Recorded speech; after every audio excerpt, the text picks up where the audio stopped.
शासन प्रभावक शतक सिंह, शतक वीर, सुविशाल गच्छाधिपति पूज्यपाद आचार्य देवेश श्री दौलत सागर सुरीश्वर जी महाराजा के जन्म शताब्दी महोत्सव के उपलक्ष्य में श्रवण कीजिए विराग क्रांति वाणी का हृदय भेदी धारदार प्रवचन। जिन शासन जिंदाबाद। क्रांतिकारी प्रवचनकार श्री शत्रुंजय महातीर्थ सेवक, कत्ल खानों के जाहिर विरोधक, लाखों पशुओं के रक्षक, मिशन हिंसा मुक्त पालिताना के मार्गदर्शक, श्वेतांबर मूर्ति पूजक तपोगच्छीय सुविशाल सागर समुदाय के गौरव, पूज्य पन्यास प्रवर श्री विराग सागर जी महाराज। जय गिरिराज, जय आदिनाथ, जय गुरुदेव। पुण्यवंत, हमारे मन का हम कार्डियोग्राम निकाल रहे हैं। हम अपने मन का सीटी स्कैन करना चाहते हैं। हम ही अपने मन का संशोधन करना चाहते हैं कि सच में मेरा मन कैसा है। कितना विचित्र हमारा मन और हमारे मन के विचार होते हैं।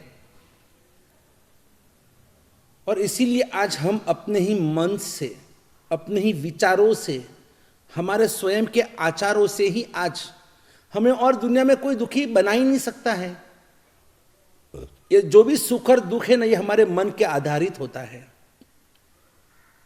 हमारे सोच के ऊपर ही सुख दुख बन जाता है और दुख सुख बन जाता है। मैं आपको एक छोटा सा उदाहरण देता हूं। देखिए, एक लड़का था और उसे बुखार चढ़ने लगा। 1 डिग्री से 2 डिग्री हुआ, 2 से 3 डिग्री हुआ। किसी ने पूछा क्या हुआ इस बेटे को, तो जवाब मिला कि इसको बुखार आ गया है, इसकी तबीयत बिगड़ रही है। तबीयत बिगड़ रही है, टेंशन हो रहा है कि 1 से 2, 2 से 3 डिग्री हो चुका है। तो जब बुखार 2 से 3 डिग्री हुआ तो आप दुखी दुखी बन गए, और 3 का 4 हुआ, 4 से 5 हुआ, और भी आपको टेंशन हो गया। फिर वापस अपने सब पानी में पट्टी लगा कर और भिगो कर और फिर उस पट्टी को लगाया, अपने ट्रीटमेंट के डॉक्टर को बुलाया और धीरे इंजेक्शन वगैरह दिया। धीरे धीरे वो बुखार उतरने लगा। 5 से 4 हुआ और 4 से 3 पर आया। वो जो पड़ोसन थी वो वापिस से बोला, आपकी बेटे की तबीयत अब कैसी है? तो आप क्या कहेंगे? नहीं, अभी अच्छी है, अभी सुधार पर है। देखो, पहले भी 3 डिग्री था, तो 3 डिग्री में जब उसने पूछा था, आपने कहा कि तबीयत बिगड़ रही है, तब आप दुखी थे। अभी वापिस वो बुखार 3 डिग्री पे आके अटका हुआ है। अब वो पूछ रहे कि तबीयत कैसी? आप कहते कि अब सुधारे पर अब अच्छी है तबीयत। तो 3 डिग्री पहले भी था, अभी भी 3 डिग्री है, लेकिन आपके मन में तो नहीं, ये बढ़ रहा है। और अब आप सोचते कि ये घट रहा है। 3 डिग्री तो 3 डिग्री है। फिर भी हमारे सोच के ऊपर ये पूरा आधारित होता है। हम जो सोचते उसी से हम सुखी और दुखी हम बनते हैं। और इसीलिए भगवान ने, परमात्मा ने हमारे मन को वशीभूत करने के लिए ही परस्पुर्वा महादुखम निस्पृहत्वम महासुखम एतत् उत्तम समासेन लक्षणम सुख दुखयो। सुख और दुख की व्याख्या बताए कि परस्पुर्वा महादुखम, आप दूसरों की स्पुर्वा करते, यही आपके लिए दुख का कारण है। और निस्पृहत्वम महासुखम, आप निस्पृही रहते हो, कहीं पर भी आप आसक्त नहीं हो, आप अनासक्त हो, आप निर्दम्ब हो, आप निर्मल हो, आप निर्दोष हो, तो आप कहीं पर भी आप बंधे हुए नहीं हो। तो यही आपके सुख का कारण बनता है। इसीलिए व्यवहार सबसे अच्छा रखो। कोई भी मन में गांठ मत रखो, न राग की गांठ, न द्वेष की गांठ। जहां जहां गांठ होती है ना, गठान जो होती है ना, उस गठान के कारण कोई भी चीज आर पार नहीं होती। अगर सुई और डोरे की देखो, डोरे को अगर गठान होती है ना, तो वो सुई से आर पार नहीं हो सकती है, वो रुक जाती है, अटक जाती है। और इसीलिए हमें मोक्ष में जाना है, हमें अगर सुखी सच में बनना है, मोक्ष की बात तो हम बाद में करेंगे कभी, क्योंकि मोक्ष की अभी आपको मैं बात समझाऊं तो भी, जब आप वर्तमान में ही ऐसी स्थिति में जिंदगी जी रहे हो। देखो, हमारे मंदिर के अंदर आप देखो तो मंदिर में शांति स्नात्र महापूजन, शांति स्नात्र विधान, शांति विधान, शांति कलश विधान, सब कुछ हम करते हैं। शांति स्नात्र भी बनाते हैं, शांति विधान भी करते हैं, हम शांति कलश भी करते हैं, हम बड़ी शांति भी बोलते हैं, छोटी शांति भी बोलते हैं। तो ये सब शांति शांति मंदिर में तो हो ही रहा है। लेकिन मंदिर में शांति स्नात्र पढ़ाना बहुत आसान है, लेकिन अपने घर में शांति से जिंदगी बितानी, शांति से रहना, दूसरों को शांति देना, ये बहुत मुश्किल काम है। उपाश्रय में देखो तो उपाश्रय के अंदर 15 दिन में एक बार, कितने दिन में? 15 दिन में एक बार जब वो पक्षी प्रतिगमन होता है ना, और तब जोर से झंकारा रावसारा, वो पूरा हम वो जो थोई की 3 लाइन है ना, वो हम सब साथ में मिलकर जोर से बोलते हैं। यानी उपाश्रयों के अंदर 15 दिन में एक बार झंकारा रा, और आपके घर में एक दिन में 15 बार झंकारा रा होता है। शांति से क्यों नहीं रह सकते हम? अपने ही लोगों शांति से हम नहीं रह सकते हैं। कभी पत्नी के साथ कचकच होती है, बेटे के साथ कचकच होती है, बेटी के साथ कचकच होती है, सबके साथ कचकच कचकच और किटकिट करके रहते हैं। क्या मतलब है ऐसी जिंदगी जीने का? कल के प्रवचन में हम यही तो देख रहे, सोच रहे थे कि हमारा कैलकुलेशन कितना भयंकर चल रहा है। हम जिस पैसे के लिए आहार छोड़ने को तैयार थे, आज हम वापस उस पुत्र के लिए पैसा छोड़ने को तैयार, और हम रुके हुए थे कि डॉक्टर ने कह दिया है कि 2 में से 1 जीव बच सकता है, या तो मां बच सकती है या बेटा बच सकता है, 2 में से आपको किसको बचाना है? तो वो क्या सोचता है?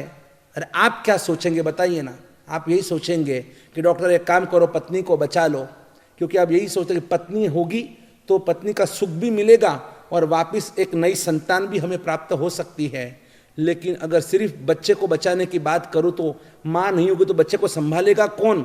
उसको बड़ा करेगा कौन? उसका ध्यान ख्याल रखेगा कौन? इससे तो अच्छा है, ऐसी भावना तो यही है कि दोनों बच जाए। लेकिन अगर डॉक्टर साहब मना कर रहे तो मैं तो पत्नी को बचाने के लिए ही मैं डॉक्टर को कहूंगा, और यही तो हम करते हैं। हाँ, क्योंकि आपने तो कसम खाई है ना, जिएंगे साथ में और मरेंगे साथ में, है ना? बिल्कुल सही ना? आपने यही कसम खाई है, सप्तपदी में आप 7 पद साथ में चले, आपने जो फेरे फिरे आपने प्रतिज्ञा ली है। लेकिन आज ऐसे दिख नहीं रहा है। शादी के वक्त, शादी के पहले तो बड़ा प्रेम जता रहे थे, आज वो प्रेम कहां गया आपका प्रेम? आज तो ऐसी हालत हो गई है कि हमारे लोगों में इतना अफेयर बढ़ गया है कि हमारे परिवारों के अंदर, हमारे लोगों में अब घरवाली अलग ने बाहर वाली अलग। शर्म आती है मुझे ये सब प्रवचन में कहने के लिए कि आज हम कितने निकम्मे बन चुके हैं, कि हमारे में इतनी वासना भड़क चुकी है कि हम लोग अपने पत्नी के साथ, अपने पतियों के साथ भी हम वहां पर हम अपनी एक विश्वास हम नहीं रख सकते हैं। यानी हमारे बीच में भी अविश्वास की दरारें हो चुकी हैं, दीवारें खड़ी हो चुकी हैं। और इसीलिए तो आज देखो लगभग 2-3 घर के बाद या तो लड़की वापस अपने मायके आई है, या तो फिर ससुराल छोड़कर चली गई है, या तो डिवोर्स के केसेस बढ़ गए हैं। आजकल तो इतना इजी हो चुका है, नहीं जम रहा है बेटा घर पे आजा, रीमैरिज रीमैरिज रीमैरिज। एक भाव में कितने भाव करने के, एक भाव में कितने भाव, और इतना सब कुछ होने के बाद भी हमारे गुरुदेव कहते थे आ हैया फूटाने वैराग्य नती थतो। वैराग्य इतना होने के बाद भी, इतना निमित्त मिलने के बाद भी सामने वाला धोखा दे रहा है, सामने वाला फंसा रहा है, और तो भी आपको वैराग्य नहीं होता है। ए चल छोड़, नहीं रहना मुझे संसार के अंदर, ये संसार को लात मारकर निकल गया। नहीं, आपको ये भावना भी नहीं आती है। वो स्वामी समर्थ थे, जब शादी के चोरी में बैठे बैठे भी है ना, वो भटजी बुआ ने कहा शिव सावधान, वो सावधान, वो बार बार सावधान सावधान बोलते। तो वो शादी के चोरी में बैठे बैठे फेरे फिरने बाकी हैं, और उनको मन में हुआ ये मुझे बार बार सावधान सावधान कर रहे। नहीं नहीं, सच में मुझे अब इस संसार में नहीं रहना है। और स्वामी समर्थ बन गए कि जिन्होंने कितनों का उद्धार किया। ये होता है वैराग्य। निमित्त मिलते ही आपकी आत्मा जागृत हो जाए और सब कुछ छोड़कर निकल जाए। कम से कम और कुछ नहीं तो कम से कम आपके घर में, संसार में भी रहे, शांति से जिंदगी क्यों नहीं जी सकते हैं। और इसीलिए मैं वापस कहता हूं, शायद मुझे ऐसे लग रहा है कि आपको कोई अगर सवाल पूछे कि आप सबसे ज्यादा किसको चाहते हो, तो आपका जवाब तो ये स्पष्ट दिख रहा है कि आप सबसे ज्यादा आपके पत्नी को प्यार करते हैं। माँ बाप तो नदी नाला ने 68 तीर्थ घरवाली, कि माँ बाप तो नदी नाले हो गए। आज तो आप सबसे ज्यादा पत्नी के लिए आप बाकी सबको छोड़ने को तैयार हो जाते हैं, चाहे माँ बाप को भी छोड़ना हो, बेटे को भी छोड़ना हो, बेटी को भी, सब, लेकिन मुझे मेरी पत्नी चाहिए। सबसे ज़्यादा प्यार करते हैं पत्नी से। लेकिन याद रखना, जब शादी के पहले जब किसी ने आपको पूछा था व्हाट इज़ लाइफ, तब आप कहते थे कि वाइफ इज़ लाइफ। और आज की हालत शादी के कुछ सालों के बाद, जहाँ पर प्रेम, प्यार, लागनी, वात्सल्य, हूंफ, ये सब बढ़ना चाहिए, और उसकी जगह पर आज अगर कोई पूछता है कि व्हाट इज वाइफ, तो आज लोग कहते हैं कि नाउ वाइफ इज नाइफ, यानी वो तो एक अभी छुरी है जो शांति से मुझे जीने ही नहीं देती है। एक वक्त का आपका जवाब था वाइफ इज लाइफ, आज बोलते हैं वाइफ इज नाइफ। कितना बदल गया, आपका व्यवहार कितना बदल गया। क्या सोचकर आपने शादी की थी, या क्या सोचकर आप शादी कर रहे हो या करना चाहते हो? लक्कड़ का लड्डू खाया वो भी पछताया, और नहीं खाया वो भी पछताया। जब बेटी की शादी होती है ना, बेटी की शादी होती है और शादी के समय पर सब रो रहे हैं, सब चिल्ला रहे, सब एक दूसरे को पकड़ पकड़ कर बिलक बिलक कर रो रहे। वो माँ बाप कहते कि बेटा तेरे बिना नहीं चलेगा, तेरे बिना तू चली जाएगी, फिर हमारा क्या, तू चली जाएगी हमको अच्छा नहीं लगेगा, तू तो हमारी एक कालजा की कोर है, तू तो हमारी चांद जैसी, हमारी एकदम कितनी नाजुक नमनी तू हमारी बेटी है। क्या क्या आप कहते थे कि कहा तो होगा ना, आपने सबने कहा तो होगा ना। या आप भी किसी को शादी कर कर लेके आए हैं, तो तब आपने भी तो वो दृश्य देखा तो होगा ना। वो बेटी भी रो रही है और माँ बाप भी रो रहे, वो भाई भी रो रहा है, उसकी बहन भी रो रही, सब रो रहे। और इस स्थिति के अंदर जब माँ बाप कहते कि बेटा तेरे बिना हमको अच्छा नहीं लगेगा, तू छोड़ के जा रही है हमको, तू आज तेरे माँ बाप का घर छोड़कर जा रही है, तेरे बिना हमको बिल्कुल अच्छा ही नहीं लगेगा।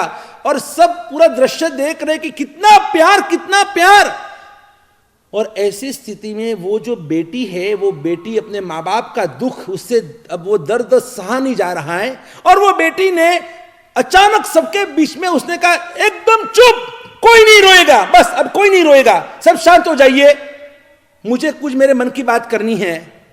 तो सबने पूछा क्या हुआ बेटा, एकदम क्या हुआ? तो और उस समय वो बेटी सबके बीच में ऐलान कर रही है, देखो आप सब जो भी यहाँ पर जितने भी मेहमान यहाँ पर आए हैं, सब देख रहे हैं कि मेरे माँ बाप को मेरे ऊपर कितना प्यार है, वो मेरे बिना एक क्षण भी नहीं रह सकते हैं, वो कितना फुट फुट कर रो रहे हैं। और इसलिए भले मेरी शादी हो चुकी है, लेकिन मेरे माँ बाप खुद कहते हैं बेटा तेरे बिना में अच्छा नहीं लगेगा, तू अगर तेरी शादी हो तू चली जाएगी फिर हम क्या करेंगे। वो बेचारे कितने कितने विलाप कर रहे हैं। और इसीलिए मैं डिक्लेयर करती हूँ, मैं ऐलान करती हूँ कि अब भले मेरी शादी हो चुकी है, लेकिन मैं मेरे माँ बाप को छोड़कर अब मैं कहीं नहीं जाऊंगी, मैं ससुराल नहीं जाऊंगी, मैं तो मेरे मायके में ही रहूंगी। बोलो माँ बाप कितने खुश होंगे बताइए। तब तो माँ बाप कहेंगे अरे नहीं नहीं बेटा तूने क्या अनर्थ कर दिया, नहीं नहीं तुझे तो ससुराल में जाना है। पापा तुम तो कह रहे, तो मम्मी तुम तो कह रही थी अभी कि तेरे बिना हमको अच्छा नहीं लगेगा, आप इतने फुट फुट कर रो रहे थे। अरे नहीं नहीं ये देखो पूरे आंसू मैंने पोंछ लिए, अब मैं नहीं रोऊंगी, क्योंकि तू जा यहां से, जा तू जा। ये है हमारा संसार। संसार की व्याख्या परिभाषा है स्वार्थ विना सगपन नहीं, अने लालच विना लागनी नहीं, अने मतलब विना मैत्री नहीं, एनु नाम छे संसार।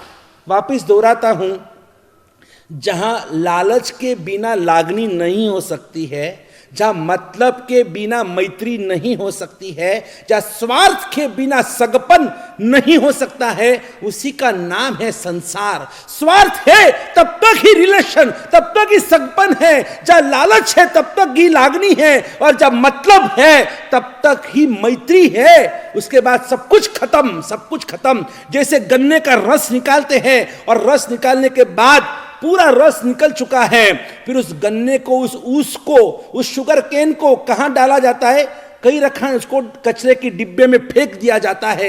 जब तक हमारे में रसकस है ना, जब तक हम कमा रहे हैं, जब तक हमारे में रूप है, जब तक हमारे में शक्ति है, जब तक हमारे पास संपत्ति है, जब तक हमारे पास सत्ता है, तब तक हमारी वैल्यू है। बाकी एक बार ये सब कुछ खत्म होने के बाद कोई हमारे सामने देखने को तो क्या, हमें रखने को भी तैयार नहीं होंगे। डोसो कई न कमाए और डोसी खाटले बेसी खाए, अने भूंडो मरिया न जाए, अने घर मोकलू न थाय। सज्जाई में लिखा है महापुरुषों ने कि परिवार वाले क्या सोच रहे। जो माँ बाप ने इतना कमा कर दिया, घर उनके नाम का, दुकान उनके नाम की, इतना करोड़, 2 करोड़, 5 करोड़ की जायदाद आपको दी, और आज वही बूढ़े माँ बाप आज घर के अंदर एक कोने में पड़े पड़े, और उनके लिए बच्चे सोचते हैं क्या डोसो कई न कमाए અને આ ડોસી ખાટલે બેસી ખાય અને આ ભૂંડો મરીએ ન જાય અને આ घर મોકળું ન થાય। ये घर कब खाली होगा? ये बूढ़ा बूढ़ी मर जाने चाहिए, इनको अनाथ आश्रम, वृद्धाश्रम में भेज देना चाहिए। क्या जरूरत है इनको ये घर में रखकर? अभी ये हालत में हम जी रहे। इंसान सबसे ज्यादा किसको प्यार करता है? वापिस दोहराता हूं, वापिस पूछता हूं आपको, तो आपका जवाब यही होगा, सबसे ज्यादा इंसान अपनी पत्नी को प्यार करता है। लेकिन इससे भी एक 4th स्टेप में आगे बढ़ना चाहता हूं। पति पत्नी का टॉपिक तो बहुत बड़ा है, ये संसार का टॉपिक बहुत बड़ा है, लेकिन मैं आपको और एक स्टेप आगे बढ़ाना चाहता हूं।